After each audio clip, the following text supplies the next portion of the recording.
30 days 30 fat loss ടിപ്സിൻ്റെ 7ാമത്തെ ടിപ്പാണ് കേട്ടോ. നോർമലായിട്ടുള്ള ഒരു പ്രശ്നമാണ് ക്രേവിങ്.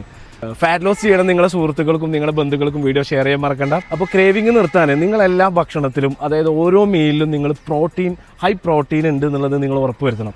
നിങ്ങൾ ബ്രേക്ക്ഫാസ്റ്റ് കഴിക്കുമ്പോൾ ഏറ്റവും നല്ലത് നിങ്ങൾ ആ ബ്രേക്ക്ഫാസ്റ്റിൻ്റെ കൂടെ എഗ്സ് ആഡ് ചെയ്യാൻ ശ്രമിക്കുക. അതേപോലെ ലഞ്ചിൻ്റെ കൂടെ ഫിഷോ ചിക്കനോ ഇനി പയറുവർഗ്ഗങ്ങളോ അല്ലെങ്കിൽ ടൊഫു പനീർ അങ്ങനെ പല ഐറ്റംസ് ഉണ്ട്. അത് കുറച്ച് റൈസ്, കൂടുതൽ വെജിറ്റബിൾ, ഈ പറഞ്ഞത് ഒരു ചിക്കൻ ആയാലും ഫിഷ് ആയാലും നിങ്ങളുടെ ആവശ്യത്തിനനുസരിച്ച് പ്രോട്ടീൻ അതിൽ ഉൾപ്പെടുത്തുക. കൂടുതൽ പൊതുവേ നമ്മുടെ കേരളീയരുടെ സ്വഭാവം ചോറ് കൂടുതലുണ്ടാവും. ഒരു പ്ലേറ്റ് നിറയെ ചോറുണ്ടാവും, ഒരു സ്പൂൺ തോരനേ ഉണ്ടാവുള്ളൂ, ഒരു ചെറിയൊരു കഷ്ണം മീനേ ഉണ്ടാവുള്ളൂ. അത് മാറ്റിയിട്ട് നിങ്ങളൊരു പ്ലേറ്റിൽ കാർബോഹൈഡ്രേറ്റിൻ്റെ അളവ് ഒരു കുറഞ്ഞ ശതമാനം, ബാക്കി കൂടുതൽ ഒരു പ്ലേറ്റിൻ്റെ പകുതി ഭാഗം പ്രോട്ടീൻ എന്നുള്ള രീതിയിൽ നിങ്ങൾ കഴിക്കണം. അതേപോലെ തന്നെ വെജിറ്റബിൾസിനും നിങ്ങൾ ഇമ്പോർട്ടൻ്റ് കൊടുക്കണം. ഈ ഒരു രീതി ഫോളോ ചെയ്തോ നിങ്ങളുടെ ക്രേവിങ്ങിനെ നിങ്ങൾക്ക് തുടച്ചു മാറ്റാൻ പറ്റും. This is a zip. Thank you ജഗാസ്.